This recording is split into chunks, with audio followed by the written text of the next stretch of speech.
আসলে জুলাই কেবল একটি বছরের একটি মাস না, এটি আত্মত্যাগ এবং নতুন জাগরণের প্রতীক। 24 সালে যে ছাত্র জনতার গণ অভ্যুত্থানের মাধ্যমে জুলাইটি হয়েছে, এটা আসলে বাংলাদেশের চিরকাল স্মরণীয় হয়ে থাকবে এবং আমরা এটি চিরকাল স্মরণীয় করে রাখতে চাই।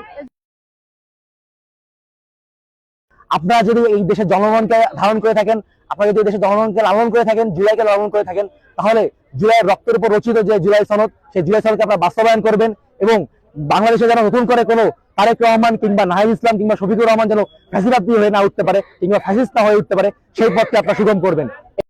আমি মনে করি এই জুলাই আন্দোলন বাস্তবায়ন যেটা ছিল মূল কথা, জনগণের ভোটের মাধ্যমে নির্বাচিত এই সরকার জুলাই আন্দোলনের সকল সনদকে, সকল বিষয়কে পরিপূর্ণভাবে বাস্তবায়ন করবে, এটা আমরা দৃঢ়ভাবে বিশ্বাস করি।